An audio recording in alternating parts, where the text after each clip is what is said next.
Hello guys, welcome to Ride VP the Righteous channel. My name is Serge.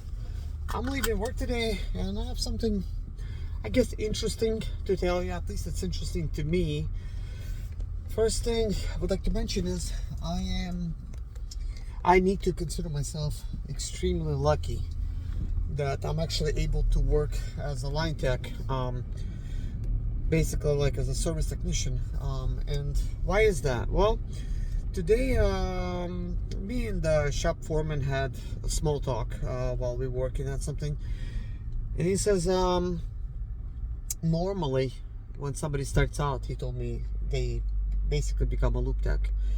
He says, but you're basically working here, and I guess he was trying to point out the fact that I'm actually, I mean, he didn't say like lucky, but I think that's what he hinted at. And yeah, much agreed. And of course, we wasn't discussing like my work or anything, like nothing like that. He was just like pointing it out. Normally when somebody starts out, they're this and that, but he says, since you're experienced, they thought was a good fit. But I tried to find out whose idea was it to really do that, because I was told by the hiring manager that I was going to be a loop tech, and they knew I wanted to be a line tech. And they're like, yeah, well, we're gonna need to get you trained and everything. I'm like, okay, that's fine. You know, I was gonna do what it takes in order to get promoted, upgraded. So here we are. So now I know for a fact that I'm a service technician, and man, I am grateful, just so you guys know that. And of course, if you guys been keeping up with the videos, I mean, you understand that I am getting $16 an hour, and that is just like an hourly, and I'm making $18 an hour flat rate. That's if I'm doing like flat rate mechanic type of work. If somebody is not familiar with the terminology, what that essentially means, maybe you're going to be like a little bit more familiar with this. It's also called per labor hour. And my car just scared me. Been having these weird issues where first my transmission goes into it actually failed. I had some kind of failure, and then my vehicle did not want to like did not even want to like go anywhere. Like I could not even go like towards a slight hill. Like it was I mean, all it took for me was to basically put it in park and start it up again, and it reset itself. But next time I wasn't so lucky. So that was Thursday when that happened. But then on a Sunday I was going to church with my family, and then my engine malfunctioned. And I know it seems like I just cut in and I started talking about something weird, but the way my vehicle just now like downshifted, I'm very how should I say, like I notice everything, like everything that's happening. Like even though I'm talking, I'm monitoring all the traffic situations. I am able to have a conversation going with you guys, and at the same time, if I catch something not quite right, I'm gonna notice that, you know, while I'm talking. Thank God, like that's like mechanically inclined. That's sort of like, it's been kind of like a gift for me. So I guess I kind of get that from my dad, my uncles, my grandpa. He was a mechanic. He used to work in a shop. But anyways, when this engine malfunctioned while I was driving, like it did not want to go over like 15 miles an hour. Like it was embarrassing. Like I did not want to really go anywhere. And here I am on my road. We just left the house and it's 55 miles an hour there, like right away. So I shut the vehicle off, started it back up, kind of like last time, thinking it's a similar problem. Nope, it did not reset. Shut it on again, put the key in it again. Nope, started up again, like nothing. So it wasn't clearing it. But I carry a dedicated diagnostic scan tool which can do everything on this car. I carry it specifically in my glove box for this vehicle. It's supposed to diagnose Jaguar, Land Rover, Range Rover. So that was a specific tool that's designed for that. And maybe maybe it might even work for other makes, like maybe like Aston Martins might even work for those, that specific computer. um, so I just keep it in here. I actually bought this computer from one of my customers. He bought it by mistake, thinking that he was buying a Mercedes printer computer, like specific for that, and instead bought a Range Rover computer. It's okay, it happens. So he's like, you want to buy it? I'll give you like, I don't know, like $100 discount. The unit was like $250, and he said $150, and I'm like, yeah, I'll buy it. So I could have it in here. But it's nice. It's a digital display. Like, I'm able to do everything on it, including air suspension, like all of these like little things that come with ownership of a Range Rover. It has that there. Okay. But anyways, this little thing that just now happened, it is not nothing serious. That was just a weird hard shift that the transmission did, which was like not even concerning, but it was enough of a concern to me because whatever happened last time, it was very similar. But anyways, let's continue this conversation. It may or may not seem like from some of the recent videos that I'm appreciative of having this job, and maybe I'm having second thoughts. Like, it may seem like that, really. But in reality, when it really comes down to it, right? If you want to grow in life, and you decide what path you want to take, sometimes you got to take a pay cut to get there, because it may not feel good for me to be like underpaid, right? But at the same time, I'm grateful. Does that make sense? And by the way, today, guys, I'm dealing with a headache. It's almost over, but I've been dealing with a headache. So if I seem a little bit off, or I look some type of way, then that's kind of like what it is. But I did not let that stop me. I would like to also discuss some of the things I did today in the shop, things of that nature. Yeah, again, some weird shifting that's going on. Transmission might be low on fluid. It's a ZF transmission, and we have lots of these ZF transmissions in Chrysler products. Well, Chrysler, Jeep, Dodge, they all have them. It's like ZF, like all over the place. So, anyways, anytime there's something new, there's a change, I think sometimes our body, our mind refuses to accept the change, and I am no different, probably even like the worst at it. Like, I overanalyze things. I look at things and I'm like, I question everything. I question all the reasoning behind all of my decisions, even before I make those decisions. And then when I already made the decision, I always keep analyzing. And maybe that's a good thing, maybe that's a bad thing, you know. It's definitely a bad thing if you're trying to just do one thing very, very well. Then it may impact you in such a way that you will probably get bored at just doing like one thing. But part of the reason that I came to work for a dealership, I wanted to challenge myself. I wanted to better myself. I wanted to improve already the skills that I do have, and I wanted to be able to get the proper training, because I really self-trained myself on anything that I needed to know. And not that I want to prove anything to nobody, because I don't. I already have customers that come to me and they trust me with their vehicles.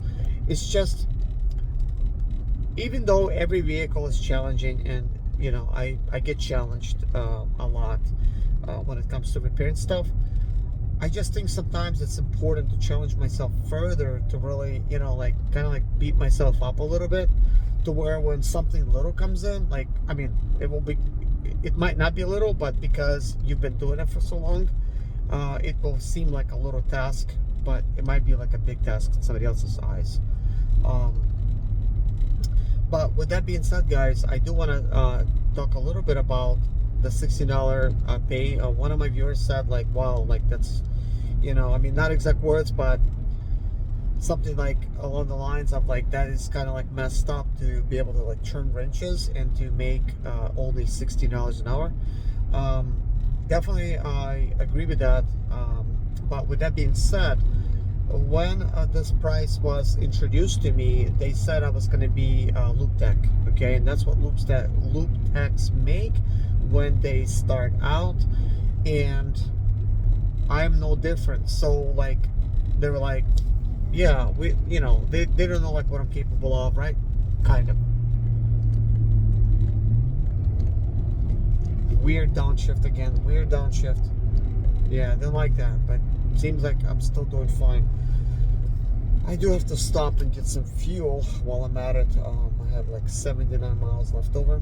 I don't like to drive on a low fuel tank, but anyways, um, as a loop tech, I mean, you're gonna get 16 bucks an hour because I mean it's not that demanding. It's just you're just a loop tech, So becoming a line worker, probably not a lot of loop techs want to be a line worker because it's more challenging, it's more work, because people just like to clock in, clock out, not really worry about what am I really making for this job, right?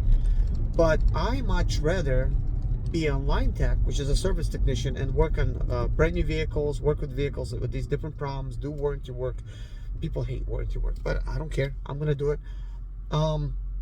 So that if I could get good at this type of jobs, I could complete them quickly, and that means I could get paid more for that same amount of time. But that is if I'm able to complete them faster. Now, if I'm completing the job slower, then I'm going to get very little pay, if that makes any sense. So in that case, it's going to be very annoying. Like you might see like a very, very cheap paycheck. Oh yeah, in my next video, I would like to talk about like tools. And I'm just gonna like throw this out there because there's a huge mistake that a lot of mechanics, beginner mechanics, service technicians slash loop techs are making with tools, and I wanted to kind of like address that because you could really get carried away in buying tools on these tool trucks, which will get you in trouble in the long run, and then cause you probably to really hate your work and really mess up some of your relationships in your life, and not to mention credit history and everything else. You will learn to really hate this job because you're going to get into debt. But that's something I do want to talk about like in the next video. But with the price that I'm currently being paid, even though I am a service technician now, like I guess like in training, right? So I guess like in a way I'm an apprentice to the foreman because I'm working next to him. I mean, he's not like breathing down my neck. He's like letting me just like working jobs. Like he just says, okay, go do this, go do that, and I go do it, and he's, I guess, observing like what am I really capable of, and he's just like giving me like different things. So I'm doing them, and as he notices I'm able to do those, he's gonna challenge me a little bit more, and I guess before you know it, like I'll be doing some really, really heavy repair work or diagnostics works, what have you.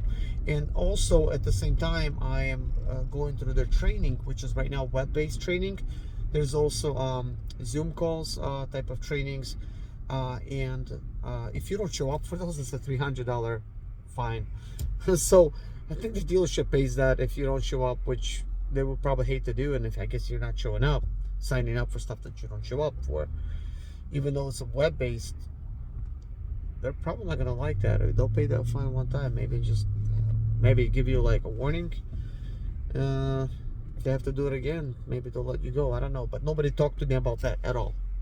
Zero. I did see that in the training. It's like warning. If you miss it, $300 fine basically. So if there's something comes up, you have to let them know like ahead of time. I think like 2 days in advance.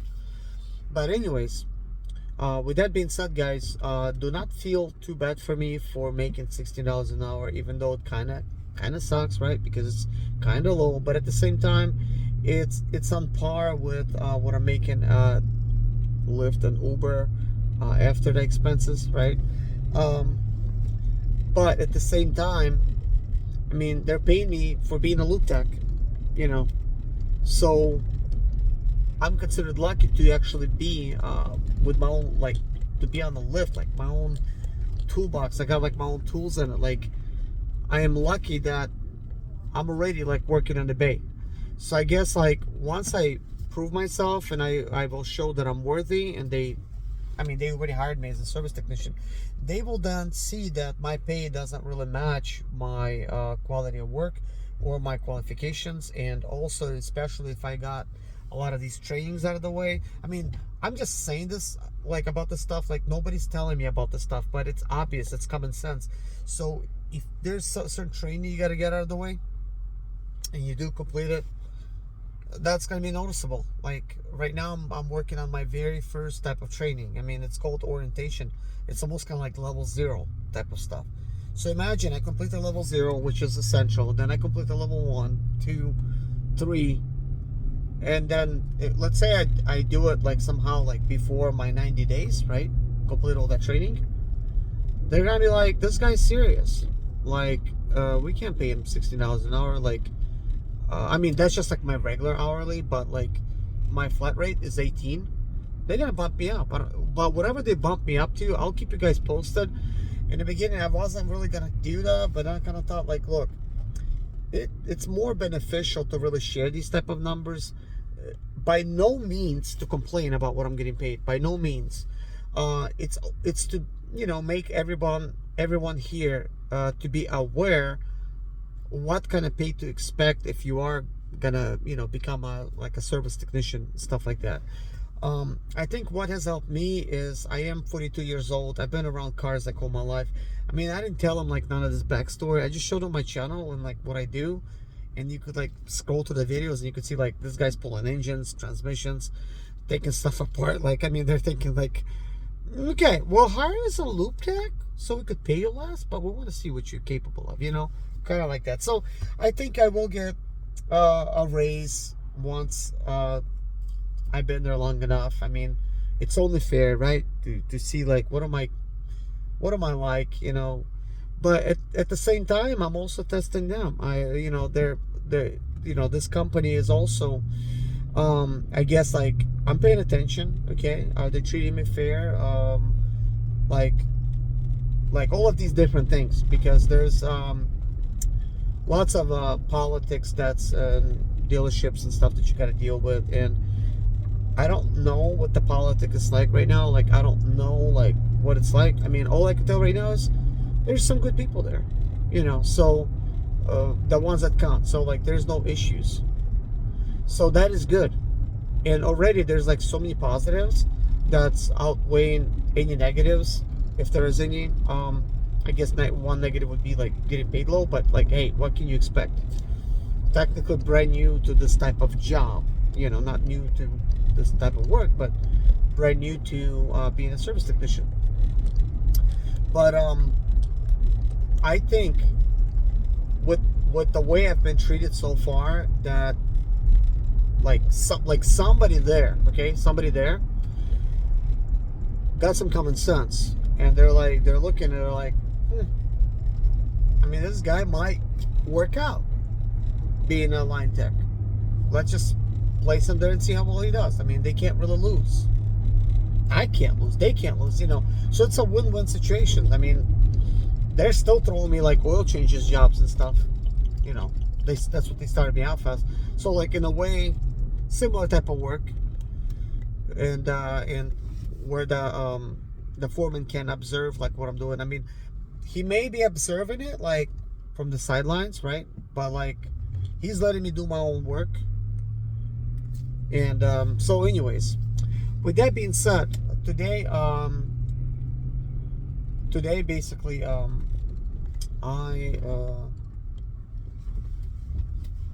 did like a Jeep that came in, and I needed to basically do an oil change, do tire rotation.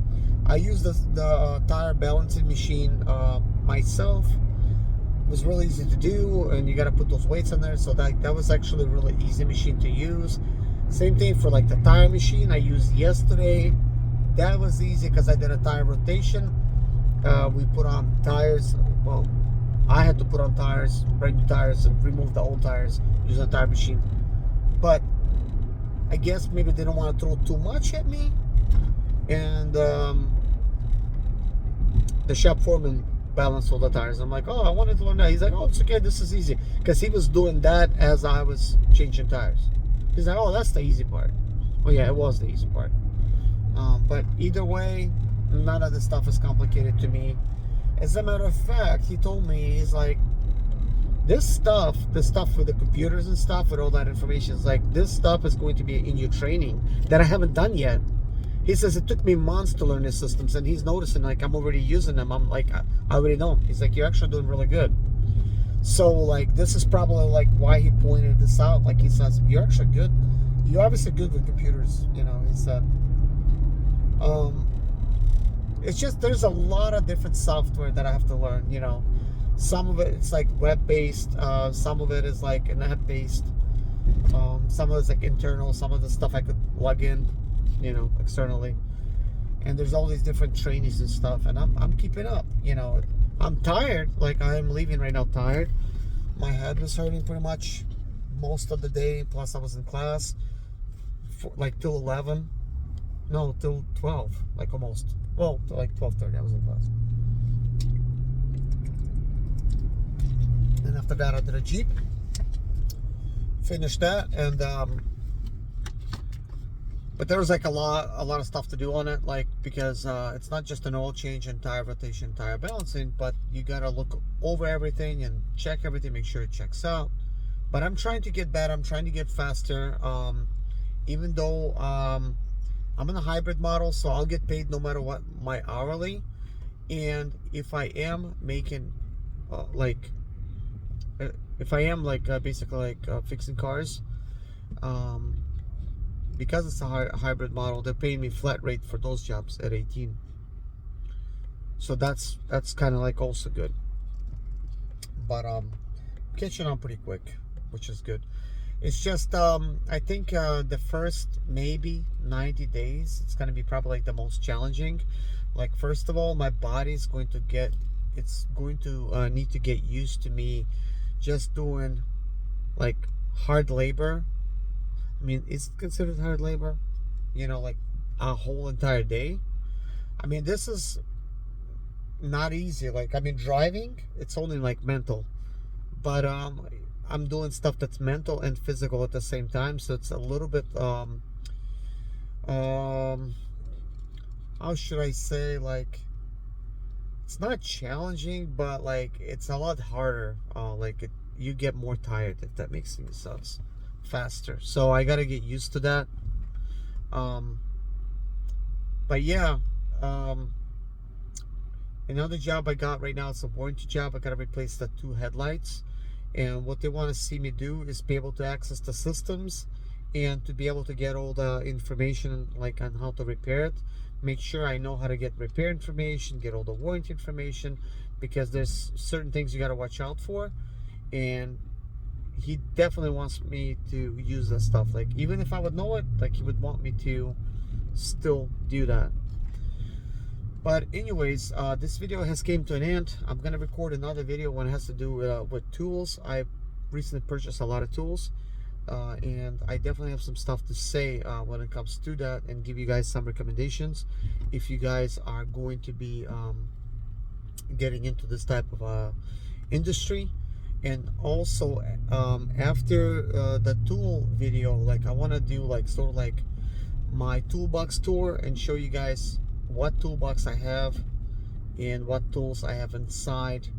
And I'm also adding like these little tools and stuff, because yesterday I did a warranty job, and I had to replace the bolts on the water pump on one of the Jeeps, and you could see where the bolts are, but the way you gotta put your arm in it and stuff, like, it's kind of like you're performing yoga with some weird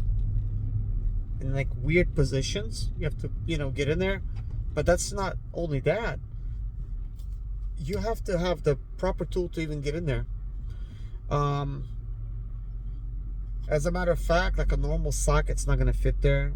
Wrench will not. Like, you have to have a wrench that has like this adapter where you could actually put like the wrench would need to like be able to like be like ratcheting with like forward and reverse type of gear, and so that you could have like a thing where you put a bit in there, because there was like very little space where you could get in there, And if you don't have the right tool, you just won't be able to remove those bolts. But with the right tool, you can remove those bolts. And I had to borrow that from basically my shop foreman. But yesterday I ordered me 2 different kits that will allow me to do just that and then some. So they already came in today. So tomorrow I'm bringing that to work in case I get a warranty job.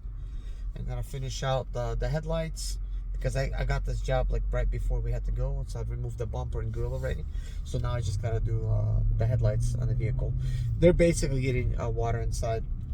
But anyways, guys, I really enjoyed talking to you all. I kind of like how I created this little series where we could talk on this sort of like a gig economy channel. It's a rideshare channel. I mean, that's where I kind of started like with this channel, but obviously it's kind of like a jobs channel where, you know, you could look at it like, you know, what else is out there, because we did talk a lot about how you should not just simply rely on Lyft and Uber alone. You should get a day job, right? And I've been basically just doing just doing my work, and kind of like already from the time I wake up till the time I get off work, basically almost 12 hours passes. So like I'm like a little bit tired, plus it's a lot of work. So I really don't feel like doing any Lyft after work, seriously. I just want to be able to get home to my family, you know, see my wife, my kids. They miss me and I miss them. What I did kind of cool today, I just kind of like want to throw this out there. Like, it was lunchtime, right? And my wife gave me a call because she knows like when my lunchtime is, and I said, you know what, I gotta pull this car in. You want me to just go and pull it in like on lunch? I started working on lunch. She's like, yeah, like. So I went and I grabbed the car, and I set like FaceTime, so she could watch everything what I was doing. Like I put on the toolbox and she could like see what I'm doing and stuff. And she was like, wow, this is cool. Like it's kind of like we're together, you know. The cool thing is about this job that, I mean, we have a lot of obviously like older people that's working like myself.